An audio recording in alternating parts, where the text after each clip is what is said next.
दोस्तों, हम सब जानते हैं कि कुत्ते अपने मालिक के वफादार होते हैं और आज मैं ऐसे ही एक कुत्ते के बारे में बताने जा रहा हूँ जिसकी वफादारी के किस्से आज भी सुनाए जाते हैं। इस कुत्ते ने अपने मालिक का इंतजार पूरे 10 साल तक किया। तो ये कहानी है हचिको नाम के एक ऐसे कुत्ते की जिसकी वफादारी की दुनिया मिसाल देती है। कहानी शुरू होता है 1924 में। टोक्यो यूनिवर्सिटी के प्रोफेसर एजाविरो यूनो काफी लंबे समय से जापान की अकीता नस्ल का एक कुत्ता ढूंढ रहे थे, लेकिन कईयों कोशिश के बाद भी वो असफल रहे। तभी उनके एक स्टूडेंट ने ओदैत शहर से हचिको नाम के डॉगी को अडॉप्ट करने की सलाह दी और प्रोफेसर यूनो ने ऐसा ही किया और हचिको को घर ले आए। इसके कुछ ही दिनों बाद हचिको और प्रोफेसर यूनो के बीच गहरी दोस्ती हो गई। यूनो अपने डॉगी को सबसे ज्यादा चाहने लगे और उसको अपने बेटे की तरह देखभाल करने लगे। हचिको जब बड़ा हुआ तो वो अपने मालिक यूनो के साथ उन्हें यूनिवर्सिटी छोड़ने के लिए टोक्यो के शिबुया रेलवे स्टेशन तक जाने लगा और फिर दोपहर के वक्त यूनो को वापस लाने के लिए भी स्टेशन पहुंच जाता था। ये इन दोनों के लिए डेली रूटीन सा बन गया।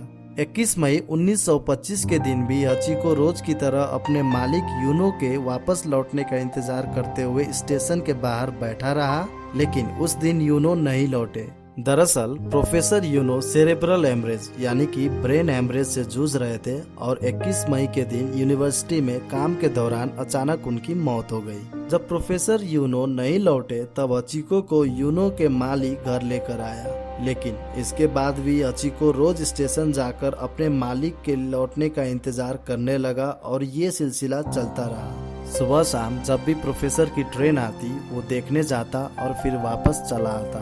हचिको ने पूरे 9 साल 9 महीने और 15 दिन तक इसी तरह अपने मालिक की याद में गुजार दिया, लेकिन प्रोफेसर यूनो नहीं लौटे। धीरे धीरे स्टेशन पर आने वाले लोगों ने हचिको को नोटिस किया और फिर जापान के एक बड़े न्यूज़पेपर ने हचिको की कहानी को छापा, जिसके बाद हचिको देश भर में फेमस हो गया। लोगों ने उसे प्यार से चुकेन हचिको नाम से बुलाने लगे। इसका मतलब वफादार कुत्ता होता है। इसके बाद लोग हचिको को देखने के लिए स्टेशन पर पहुंचने लगे और उसे तरह तरह के चीजें देने लगे।